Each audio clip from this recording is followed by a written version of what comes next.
Okay, the oil pan is removed, and for those who ask if there is any timing for the oil pump chain slash sprocket, here it is. So there is timing, but we are not going to take that in quite a consideration. So let me explain what I mean by that.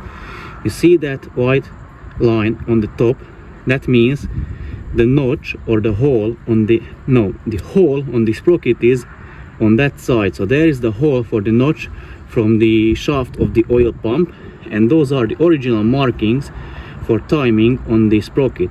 I just highlighted those two dots and put a line opposite of it on the chain, because the chain is supposed to have two golden chain links.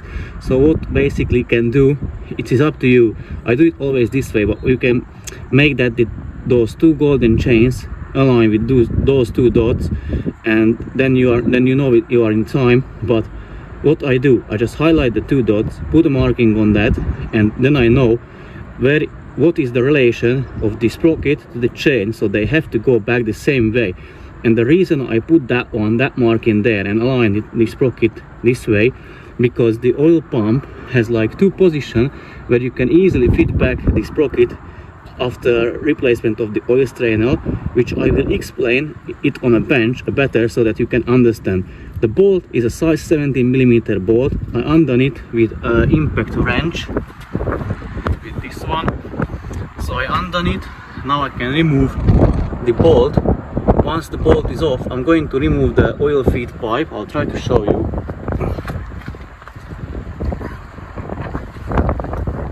Yeah, you see that pipe which is dripping. So that has like three 8mm bolts and a gasket. So two bolts there, one bolt on this side, and the oil pump itself, those big bolts are size 13mm, and here are another two on the side, which I'll show you once it's removed. They are size 10. So I can undo the bolt and just pull off the sprocket from the oil pump, which I'll do so that you can see. Yeah, let me try to do it in like real time. So that's what I was talking about. You see there is a nipple on the shaft of the oil pump and a hole on the oil pump sprocket. So now I can just pull this one off of it, yeah, and put it aside. Yeah, this is basically how it is going to look like, and you can see the relation of the chain to the sprocket, so they should stay the same. Now I can undo the bolts from the oil pump and the oil feed line and remove the oil pump itself, which I'll do off camera. Okay, oil pump is removed, and let me show you why you need to set that nipple up top or up down, because the pump can stop in like a natural position in like two positions. Let me show you what I mean. So if you stop it, if you want to turn it,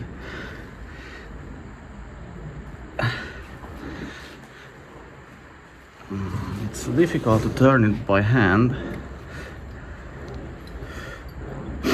Okay, basically what I want to say, or what I want to show you, you cannot stop it, let's say here or here, because it stops either up, like all the way up, or all the way down, because it will rotate. So you cannot stop it here. And then the bolts, you have these big bolts, 4 of them, 13mm from underneath obviously, then two 10mm, one here, second there, which is this one, the longer ones, 8mm for the oil feed line, one on this side, two on this one, and you can see the gasket there. And what you need to make sure, here are two gaskets, I don't know if you can see, two rubber O-rings, need to replace them. And now here is the strainer. This bolt you can remove easily, even if it's on the engine mounted, but the other one, I don't really want to turn this because it is still full of oil. I don't want to make a huge mess it, but you must believe me, or you can check my other later, like all the videos. The other side you cannot remove it, because even though if you would be able to fit some kind of spanner on the bolt, you won't be able to remove the bolt, because there is this metal piece of the balancer unit and it blocks the way of the bolt. So now what you need to do, you need to separate the oil pump, which is this part, to the balancer unit, which is this part from here. How you do it? You have 3 bolts. 1, 2, 3. They are size 10mm bolts. You undo them and use a pry bar and gently, let's say, put it here and gently just pry it off. Make sure not damaging the shaft. Once you removed or separated the balancer unit from the oil pump, or from the oil pump from the balancer unit, doesn't really matter the order how you say it. So once you got them separated, you can remove the oil strainer, which is 8mm bolts too. Here is one old oil strainer if you want to see. It is dirty. I didn't cut it open yet, maybe I will, I don't know if I will have time. Oops, it's making a mess already. So this is blocked. This one was blocked, but a bigger problem was when I undone the or removed the oil pan, is that the oil was like in a jelly form. So that's why it more likely didn't have enough pressure, or couldn't provide, the pump couldn't provide sufficient pressure. And one client, or not client, maybe a possible client, just contacted me yesterday about his engine. He's making weird noise. So I'll do a separate video, what caused it, how to prevent it, and what to do when it happens to you. So now let me separate them, remove this strainer, change it for the new one, clean the surface. I'll show you what I use for the surface cleaning, but I won't show you exactly how I do it. I just like, because it's really uncomfortable underneath the car, working and filming. So you have to believe me how I do it. So I'll show you what I use. I'll exactly describe how I do it, and then I will do it off camera and I'll show you the result. Before and after I can show, but I cannot show you the process itself. Okay, I separated the parts. Balancer unit, oil pump, oil strainer. So let me show you.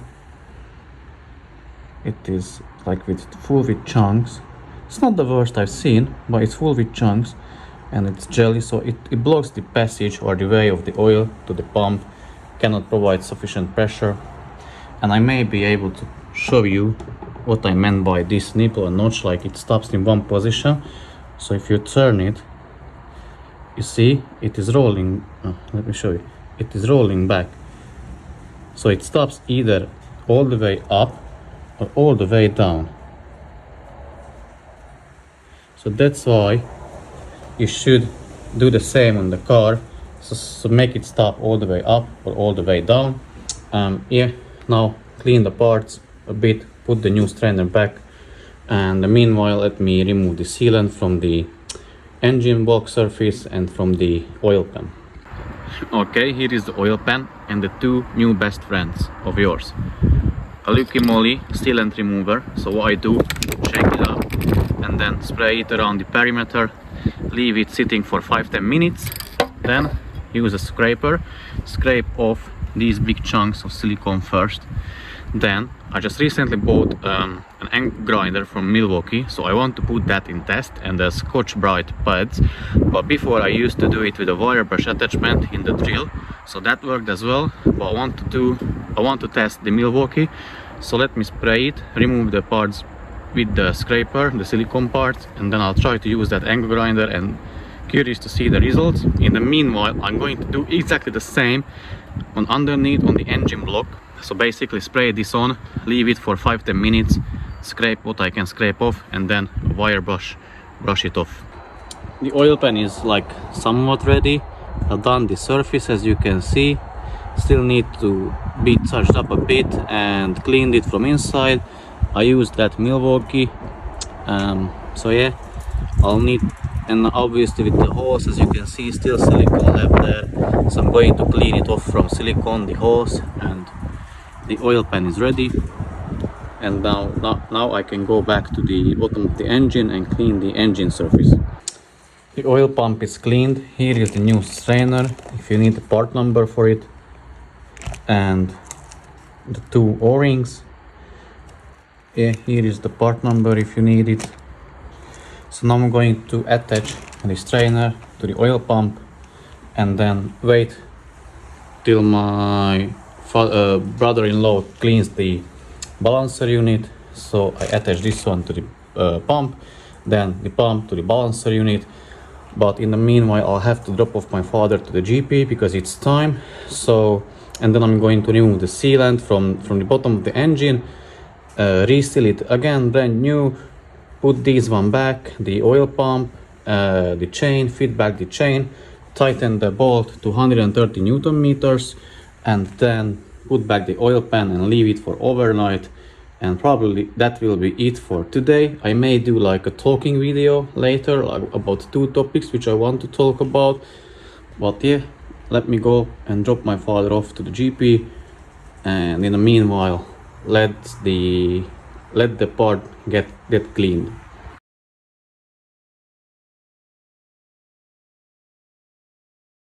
Okay, I'm back. I dropped my father off to the GP. We had it, it's done. So now the oil pump and the balancer unit is cleaned.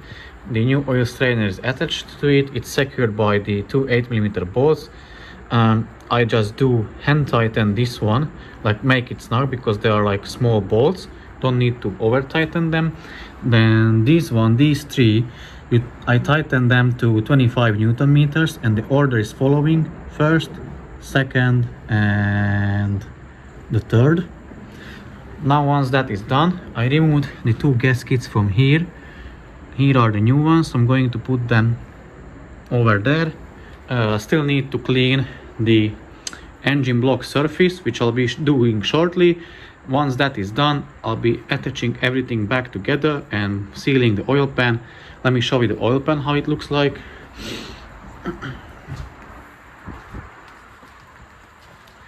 Here it is. So once I'm done with the bottom of the engine, I'll be putting back this one and then sealing the oil pan and tightening down the bolts, and that's gonna be it for today because it's getting late again and I want to get it done as soon as I can.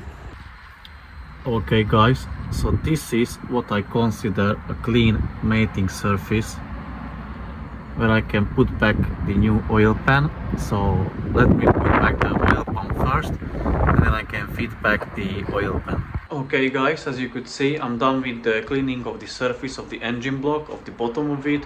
I've done cleaning with the bolts. I cleaned them.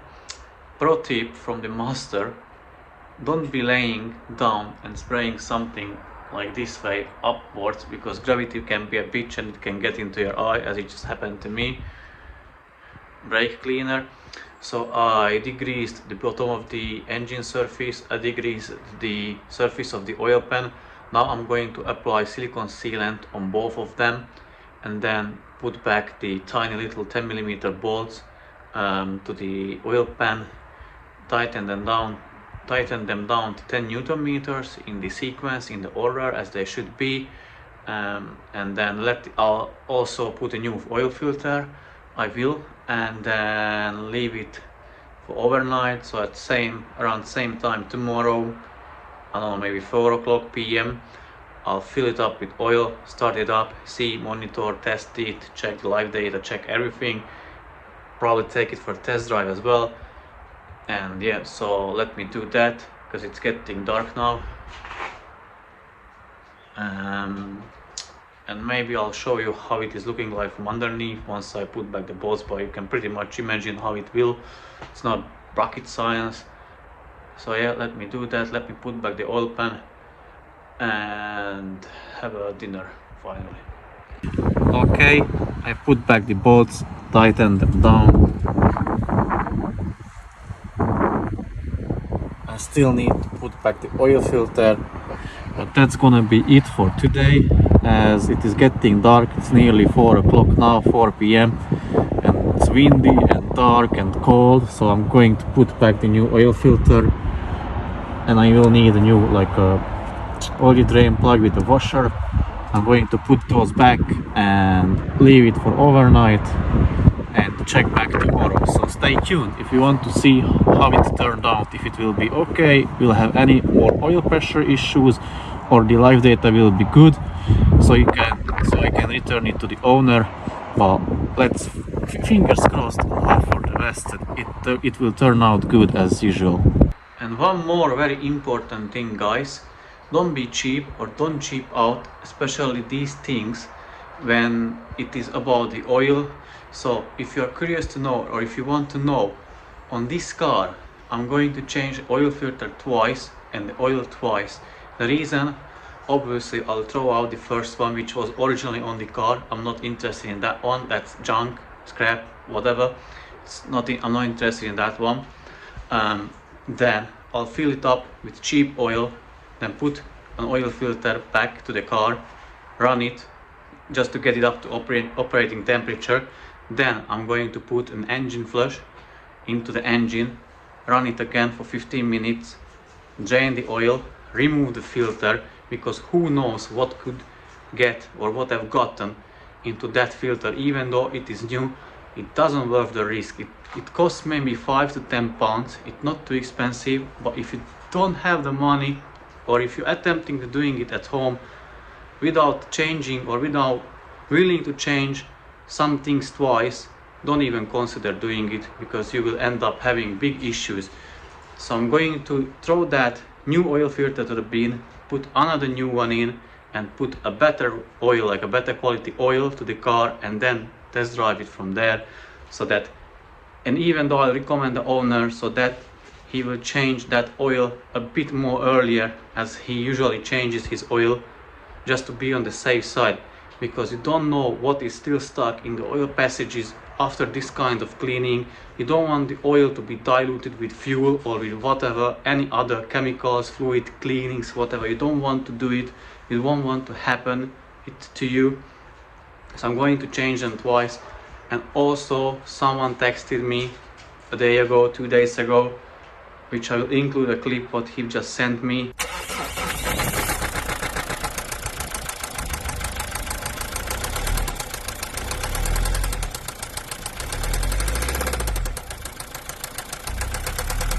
And what I've told him, because I'll do a video about it, like a full video, and explain a few things and my thoughts on it. But yeah, he ended up needing a new engine because of a very cheap thing. Probably he wasn't like aware of the issue or aware of it, or he's not a mechanic, he's just a regular mortal human being just like everybody else. He didn't know about these things, but it will cost him a small kidney or two, unfortunately. So don't make fun of him, it's not the point. I will just try to show you like what to look for, how to prevent some issues, fatal issues which can happen, especially on these Mazdas or on every car. So yeah, now feel free to watch the video and enjoy it.